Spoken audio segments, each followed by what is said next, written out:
नमस्कार, आप देख रहे हैं अपना बिहार। मैं हूं आपके साथ सुकन्या सिंह। बुलेटिन में हम बाढ़ की तबाही से कराहते बिहार की बात करेंगे, लेकिन सबसे पहले बात सियासत की बाढ़ की करते हैं। लगभग आधा बिहार बाढ़ से कहरा रहा है और इन सब के बीच लोगों का घर बार पानी में डूब गया है। खाने के लिए लोग दाने दाने को मुहताज हो गए हैं, लेकिन नेताओं को सिर्फ राजनीति सूझ रही है। तेजस्वी यादव ने आज दरभंगा और मधुबनी में बाढ़ प्रभावित इलाकों का दौरा किया, लोगों से मुलाकात की और जरूरतमंदों को खाना भी खिलाया। सरकारी इंतजामों को लेकर सत्ता पक्ष पर भड़ास भी निकाली, जिस पर सरकार ने कोरोना काल में की गई तेज यात्रा को लाशों पर सियासत करने वाला कदम बताया।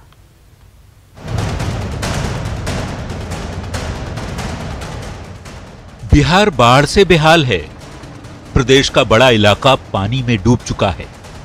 सड़कों पर पानी है, खेतों में पानी है, जहां देखो बस बाढ़ ही बाढ़।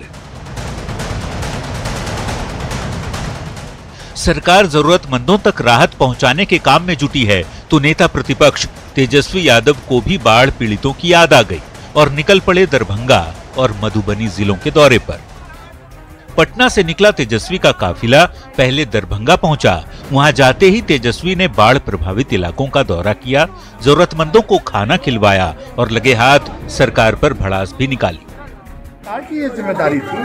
अब रास्ते में बेचारे भूखे पेट हैं ये लोग, सरकार को खाना खिलाना चाहिए था, राशन देना चाहिए था। आदमी में जो नुकसान हुआ उसका बकायदा जो है पैसा इन लोगों को आर्थिक रूप से मदद करना चाहिए था। कुछ लोगों का आपने खाना नहीं किया, तो खाना हम लोगों ने खिलवाया, और नहीं खिलाते तो लोग भूखे मर जाते। दरभंगा से तेजस्वी मधुबनी पहुंचे, जहां झंझारपुर और मधेपुर में बाढ़ पीड़ितों से मुलाकात की, उनकी समस्याएं सुनी और दियारा इलाके में नाव पर सवार होकर हालात का जायजा लिया। सरकार की कमियां गिनाई और प्रभावित लोगों के प्रति अपनी पार्टी की हमदर्दी भी जताई। उत्तर बिहार जो है पूरा डूब रहा है और बिहार के मुख्यमंत्री नीतीश कुमार गायब हैं, अदृश्य हैं। संकट के घड़ी वो जनता की मदद नहीं कर रहे हैं, लोगों की जान नहीं बचा रहे हैं, लोगों को सुविधाएं नहीं पहुंचा रहे हैं। कोरोना काल में तेजस्वी यादव की यात्रा ने सत्ता पक्ष को हमला करने का मौका दे दिया, सो विरोधी दल पर जमकर भड़ास निकाली गई। तेजस्वी जी, कोरोना की इस चुनौती के दौर में आप जिस घटिया स्तर तक बयानबाजी कर रहे हैं वो दुखद है, और कम से कम आपसे संवेदनशीलता और कलेक्टिव रिस्पॉन्सिबिलिटी का एहसास अपेक्षित है। आप दूसरों पर चुनाव का आरोप लगाते हैं। चुनाव के लिए कोई बेचैन नहीं है, सबसे बेचैन में आप दिख रहे हैं। आज इस कोरोना काल में जब लोग सोशल डिस्टेंसिंग, सामाजिक दूरी का ख्याल रख रहे हैं, आप 50 गाड़ी समर्थकों के साथ भर के दरभंगा पहुंच गए, बाढ़ राहत पार्टी के नाम पे नौटंकी कर रहे हैं। जनता कोरोना और बाढ़ की समस्या से बेदम हो रही है, लेकिन नेताओं के लिए आपदा की घड़ी भी सियासत भुनाने का जरिया बन चुकी है। वैसे एक बात तो समझ आती है, चुनावी साल में जनता के बीच जाना जरूरी नहीं, मजबूरी है। वोट बैंक का जो सवाल है, अब चाहे इसके लिए सोशल डिस्टेंसिंग तोड़ना ही क्यों ना पड़े। न्यूज़ 18 के लिए दरभंगा से विपिन और मधुबनी से अमित रंजन के साथ ब्यूरो रिपोर्ट। बिहार में ज्यादातर नदियां उफान पर है। कोसी और गंडक में इसका ज्यादा असर दिख रहा है। नदियां खतरे के निशान से ऊपर बह रही है। उत्तर बिहार के चंपारण, तिरहुत और मिथिलांचल के इलाकों में बाढ़ का संकट और गहरा गया है। बागमती, बूढ़ी गंडक, लखनदेई के साथ साथ अधवारा समूह की नदियां भी तबाही मचा रही है। नए इलाकों में पानी घुस रहा है। उत्तर और पूर्वी बिहार के गंडक और कोसी प्रभावित क्षेत्रों के निचले इलाके में बाढ़ से हालात गंभीर होते जा रहे हैं। राज्य के 9 जिलों में 200 से ज्यादा पंचायतों की 4 लाख से अधिक आबादी बाढ़ से प्रभावित हो चुकी है।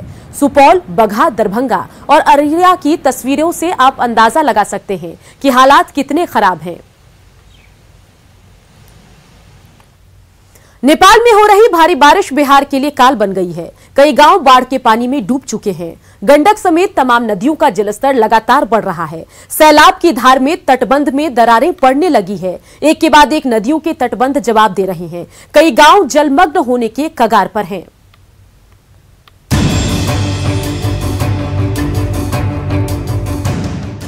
पानी ने बिहार के तकरीबन 9 जिलों में तबाही मचा रखा है। नदियों के दबाव से बांधों का सबर टूटने लगा है। रक्सौल के तिलावे नदी पर बना बांध पानी की धार में बह गया, जिससे बंजरिया और सुगौली के दर्जनों गांवों में बाढ़ का पानी घुस चुका है। कई गांवों का संपर्क जिला मुख्यालय से टूट चुका है। इधर लगातार हो रही बारिश से उत्तर बिहार की तमाम नदियां खतरे के निशान से ऊपर बह रही हैं। मुजफ्फरपुर में बागमती नदी कटौंझा में लाल निशान को पार कर चुकी है, जबकि गंडक और बूढ़ी गंडक लाल निशान के बिल्कुल करीब पहुंच चुकी है। बांध के आसपास के इलाकों में पानी ने अपना डेरा बसा लिया है और जो तटबंध के भीतर बसी आबादी है उसमें नदी का जो पानी है वो जाने लगा है। आप देख रहे हैं किस प्रकार घर हैं, जो फूस के घर हैं या फिर खपरेल के घर हैं, वो अब डूबने लगे हैं और ये तटबंध के भीतर का इलाका है और महज लाल निशान से बूढ़ी गंडक 11 सेंटीमीटर नीचे बढ़ रही है। लेकिन कल जिस प्रकार रिकॉर्ड वर्षा दर्ज की गई है, 206 मिलीमीटर बारिश मुजफ्फरपुर में हुई है, इसके बाद बागमती नदी फिर से उफान पर है। बागमती नदी औराई के कटौंझा में फिलहाल खतरे के निशान से 1 मीटर ऊपर बढ़ रही है। नेपाल से सटे सीतामढ़ी में भारी बारिश के बाद बागमती और अधवारा समूह की नदियां खतरे के निशान से ऊपर बहने लगी हैं। सीतामढ़ी को सीधे नेपाल से जोड़ने वाली सड़क पर पानी का तेज बहाव जारी है। नेपाल के जल अधिग्रहण वाले इलाके में लगातार हो रही बारिश के कारण सीतामढ़ी के बागमती और अधवारा समूह की सभी नदियां फिलहाल खतरे के निशान से ऊपर है। आप तस्वीर देख सकते हैं, NH 104 का यह नजारा है और यहाँ बाढ़ के पानी का तेज बहाव जारी है। सड़कों पर बाढ़ का पानी बह रहा है और आवागमन पूरी तरीके से ठप पड़ा हुआ है। नेपाल से सटे अररिया के सिकटी में बाढ़ भयावह रूप लेता जा रहा है। नूना नदी में उफान से निचले इलाकों में पानी भर चुका है। तस्वीरों में आप साफ साफ देख सकते हैं कि पानी ने किस कदर सिकटी के गांव और बाजार पर कब्जा जमा रखा है। नूना नदी का पानी तेजी से इलाके में फैल रहा है।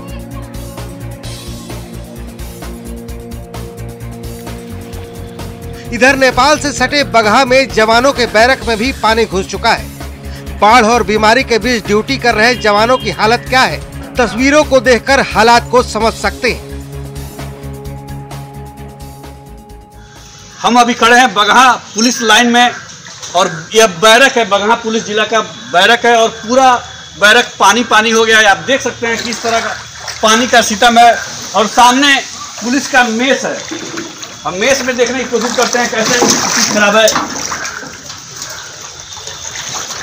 कैसे देख पानी का क्या स्थिति देख रहे हैं आप लोग। बैरक में क्या परेशानी हो रही है? परेशानी का तो मत कहिए, परेशानी तो इतना विकट स्थिति है कि हम लोग अपना कर्तव्य निर्वहन करने के लिए 2 दिन पहले जब बारिश का पानी आया तो 2 दिन से मेस हम लोग का बंद था, लेकिन आज किसी तरह हम लोग अपने स्तर से मेस को फिर शुरू किए हैं, क्योंकि खाना भी खाना है, कर्तव्य का निर्वहन का पालन भी करना है। जाहिर है बाढ़ ने बिहार में तांडव मचाना शुरू कर दिया है, लेकिन इस बार चुनौती बाढ़ के साथ साथ बीमारी से जूझने की भी है। Bureau report, news 18 network.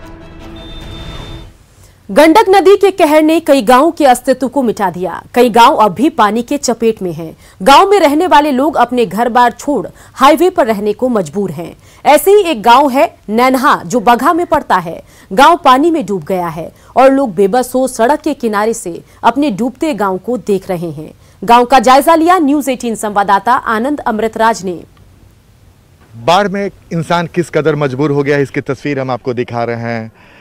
एक नैनवा गांव है जो बगहा जिला में पड़ता है और इस वक्त आपको तस्वीर दिखा रहे हैं इस गांव की। पूरा गांव बाढ़ के पानी में डूबा हुआ है। लोग बेहद परेशान हैं और किसी तरीके से सुरक्षित ठिकाने की ओर जाने की कोशिश कर रहे हैं। लेकिन उसके पहले हम आपको तस्वीर दिखा रहे हैं इस गांव की। हर तरफ जहां आपकी नज़र पड़ी होगी पूरा गांव बाढ़ के पानी में डूबा हुआ है और लोग अभी भी सुरक्षित जगह आने के लिए अपने घर से बाहर निकलकर NH पर सहारा ले रहे हैं।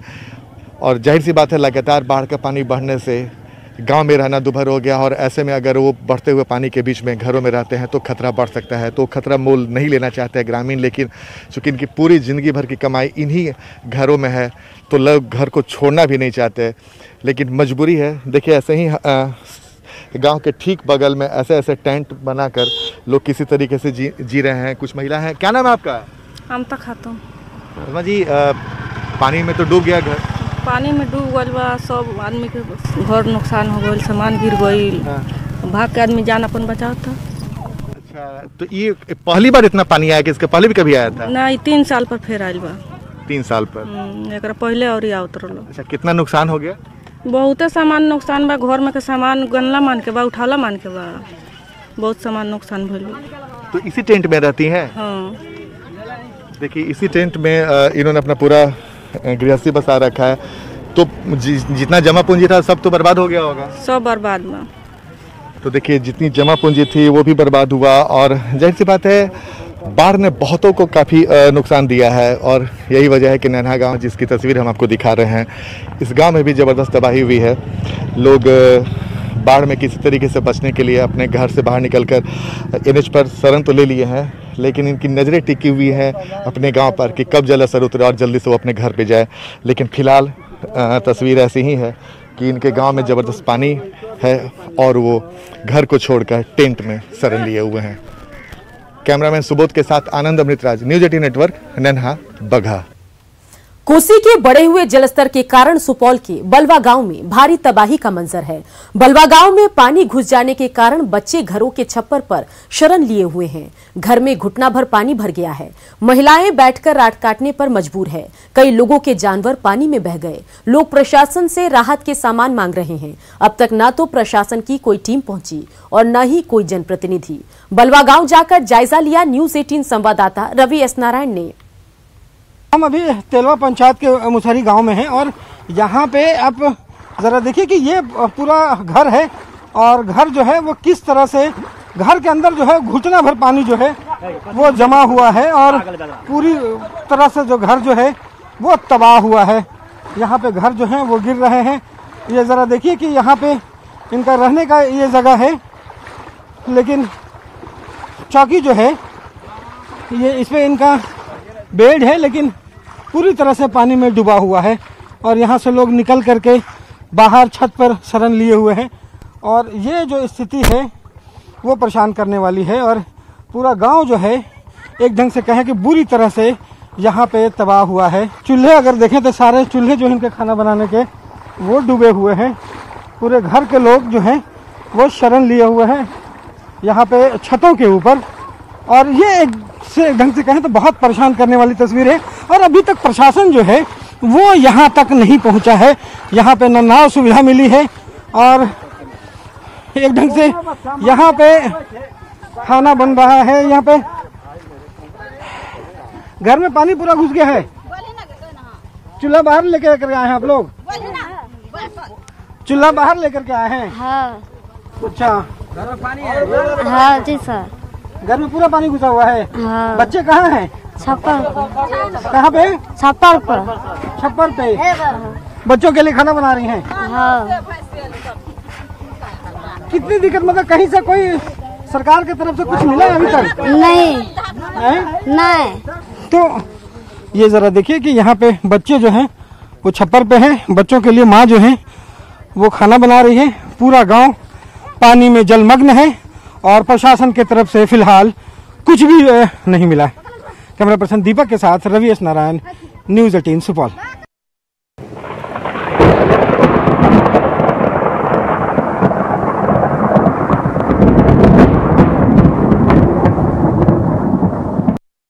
और इस वक्त की बड़ी खबर आपको बताएं, जहां बिहार में कोरोना विस्फोटक शक्ल अख्तियार करता जा रहा है। और पिछले 24 घंटे की अगर हम बात करें तो बिहार में 10 कोरोना मरीजों की मौत हो चुकी है। बिहार में कोरोना से अब तक कुल 208 मौत हुई है। बिहार में कोरोना के 9,981 एक्टिव केस हैं। 24 घंटे में कोरोना के 1,502 नए मामले सामने आए हैं। कुल पॉजिटिव मरीजों की संख्या 30,066 हो चुकी है 24 घंटे में। आपको बता दें कि 10,159 सैंपल की जांच हुई है। बिहार में कोरोना रिकवरी रेट 66.11% बताया जा रहा है।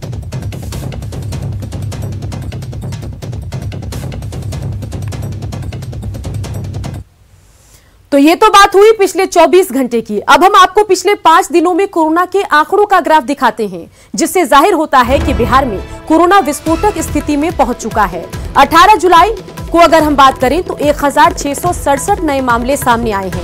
वहीं अगले दिन यानी कि 19 जुलाई को 1,412 नए केस सामने आए। वहीं 20 जुलाई को 1,076 नए लोग कोरोना संक्रमित पाए गए। वहीं 21 जुलाई को 1,109 नए लोगों में कोरोना की पुष्टि हुई। वहीं 22 जुलाई को 1,502 नए मामले सामने आए। मतलब पिछले 5 दिनों में 6,766 नए केस सामने आए हैं।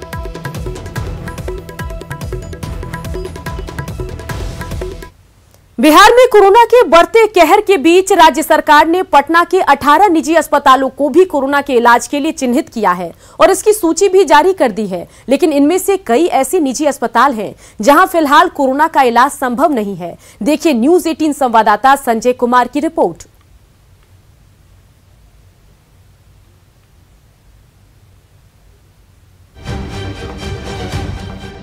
कोविड-19 के इलाज के लिए राजधानी पटना में 18 से अधिक हॉस्पिटल जो निजी हैं वो चिन्हित किए गए हैं और सरकार की तरफ से ये कहा गया है कि इन सभी हॉस्पिटल्स में जो कोविड-19 के पीड़ित मरीज हैं उनका इलाज किया जाएगा। फिलहाल ठीक हमारे पीछे मेडिवर्सल हॉस्पिटल है जिसे आप देखना चाहेंगे। इसी मेडिवर्सल हॉस्पिटल का नाम भी उस सूची में शामिल है, लेकिन यहाँ के डॉक्टर बता रहे हैं कि अभी फिलहाल इलाज संभव नहीं है, चूँकि ये नया हॉस्पिटल है। यहाँ भी तैयारी अंतिम चरण में है और अगस्त महीने से ही इस हॉस्पिटल में इलाज शुरू हो पाएगा। क्या कहते हैं यहाँ के डॉक्टर नवनीत रंजन, आइए उनसे बात करते हैं। सरकार ने देखा कि इंफ्रास्ट्रक्चर बहुत अच्छा है तो उन्होंने रिक्वेस्ट, ठीक है, मैं मान रहा हूँ आपकी बात, मैं आपकी बात से 100% कोई, लेकिन अभी यहाँ कोई पेशेंट एडमिट नहीं हो रहा। हम लोग एकदम रेडी, वॉर फुटिंग पे काम चल रहा है। काम अभी चल रहा है तो लॉजिस्टिक्स थोड़ा डिफिकल्ट होता है ना। मैं समझ रहा हूँ आपकी बात से, मैं 100% इत्तेफाक करता हूँ, आपके साथ हूँ। ये सरकार ने अभी दे दिया, जबकि यहाँ 1 सप्ताह 10 दिन बाद देना चाहिए था, इसलिए मैंने ये नहीं, तो सरकार को सारी बात पता है, सरकार हम लोग को हेल्प कर रही है और हम लोग भी हेल्प कर रहे हैं। ये तो क्राइसिस सिचुएशन है ना, तो इसमें मान लीजिए कि हम लोग को कोरोना के साथ साथ बाकी पेशेंट का भी लेना है केयर, तो दोनों का केयर करना है। सरकार ने ये अचानक जो डिसीजन लिया है, मेरी राय में बहुत कम अस्पताल हैं जहाँ पर अलग अलग जो है उन लोगों को कोविड नॉन कोविड रोगियों को, अगर आपने टोटल अस्पताल तो लिया नहीं, सबसे बढ़िया उपाय था कि कुछ अच्छे अस्पतालों को टोटल ले लेते इन टोटलिटी, और कुछ अस्पतालों को छोड़ देते। वो तो उनको तो कोई नुकसान इससे नहीं था कोविड में, तो कोविड वाले पेशेंट तो भी तो पैसा देंगे ही इन अस्पतालों को। नवनीत रंजन हो या IMA केवड़िया उपाध्यक्ष डॉक्टर अजय, आपने दोनों की बात सुनी और अब तक आप समझ गए होंगे कि जिन हॉस्पिटल्स की सूची बनाई गई है कोविड-19 के इलाज के लिए, उनकी हकीकत क्या है। कैमरा पर्सन मनोज के साथ संजय कुमार, न्यूज 18 पटना। बिना तैयारी के प्राइवेट अस्पतालों को कोरोना मरीजों के इलाज की लिस्ट में डालने पर स्वास्थ्य मंत्री ने सफाई दी। उन्होंने कहा कि जिला प्रशासन से लिस्ट मिली थी, 1-2 दिनों में अस्पताल तैयार हो जाएंगे। पटना के जिलाधिकारी और जिला प्रशासन ने ऐसे कुछ एक अस्पतालों को चिन्हित किया है और उन अस्पतालों को निर्देशित किया है कि आपके यहाँ कोरोना मरीजों का इलाज किया जाएगा और कितने कितने बेड आरक्षित होंगे। इस संबंध में अस्पताल को सूचित किया है जिला प्रशासन ने। अब मैं समझता हूं कि जो अस्पताल चिन्हित हुए हैं वो अस्पताल भी अगले 2-3 दिनों में उन व्यवस्थाओं को बना लेंगे जिन व्यवस्थाओं की आवश्यकता कोरोना के मरीजों के लिए है। बिहार से राज्यसभा के लिए नवनिर्वाचित 5 सांसद समेत 44 सांसदों को आज सभापति वेंकैया नायडू ने पद एवं गोपनीयता की शपथ दिलाई। बिहार से शपथ लेने वाले 5 सांसदों में जेडीयू के 2, आरजेडी के 2 और बीजेपी के 1 सांसद शामिल हैं। जेडीयू से सांसद हरिवंश और रामनाथ ठाकुर ने शपथ ली, तो आरजेडी से प्रेमचंद गुप्ता और अमरिंदर धारी सिंह ने शपथ ली। वहीं बीजेपी से विवेक ठाकुर ने पद एवं गोपनीयता की शपथ ली। राज्यसभा की सदस्यता ग्रहण के साथ ही इन सांसदों ने अपने अपने हिसाब से राजनीतिक बयानबाजी भी शुरू कर दी है। जेडीयू सांसद रामनाथ ठाकुर ने जहां नीतीश सरकार के काम पर संतोष जताते हुए सदन में बिहार के हित की आवाज उठाने की बात कही, वहीं बीजेपी सांसद विवेक ठाकुर कोरोना और बाढ़ से लड़ रहे बिहार में चुनाव टालने के मूड में दिखे। जो उठाना होगा सदन में, बिहार के एक लड़के होने के नाते, एक नौजवान होने के नाते, एक नागरिक होने के नाते, हम तो संसद में अपनी बात बिहार के प्राकृतिक प्रकोप के जो पड़े हैं उसके लिए हम प्रश्न उठाएंगे ही, आवाज़ देंगे ही। आज जो है पूरी स्थिति में जो गंभीरता बनी हुई है, बिहार अभी बाढ़ से, कोरोना के संक्रमण मैनेजमेंट से अभी जूझ रहा है, तो राजनीति कुछ दिन रुक सकती है। आयोग एक संस्था है, इंस्टीट्यूशन है, उसका काम है, वो अपना काम कर रहा है। अभी मेरा व्यक्तिगत मानना है सरकार अधिकारी का पूरा फोकस होना चाहिए बाढ़ कोरोना पे, और उसके बाद राजनीति कभी भी होगा। My whole trust will be on agriculture and चूँकि कृषि प्रधान स्टेट है तो हम केवल एग्रीकल्चर रिलेटेड सदन में चाहे बिहार में इसका बात उठाएंगे और जैसे ये बाढ़ की समस्या है, क्यों नहीं हम ऐसा कुछ बांध बनाते हैं ताकि ये समस्या कम से। आज पूरा बिहार, आधा से ज़्यादा बिहार पीड़ित है बाढ़ से। यही सबसे बड़ा सवाल है, क्योंकि कोरोना की मार पहले से थी, अब बाढ़ की समस्या से भी देखा जाए तो कोरोना और बाढ़ दोनों मिलकर बिहार के लोग परेशान हैं। कोरोना तो बहाना है मुख्यमंत्री के लिए, बिकॉज इतना निकम्मा सरकार। आज मुख्यमंत्री बने कैसे हैं? वो मुख्यमंत्री बने हैं लालू यादव के चलते। कैसे लालू यादव के चलते, जीत के चलते? सामाजिक न्याय अगर लालू यादव जी नहीं लाते तो ये मुख्यमंत्री बनते, फिर वही भूमिहार ब्राह्मण कोई मुख्यमंत्री रहता। देखते रहिए न्यूज़ 18 बिहार झारखंड, क्योंकि लगातार चलता रहेगा खबरों का सफर।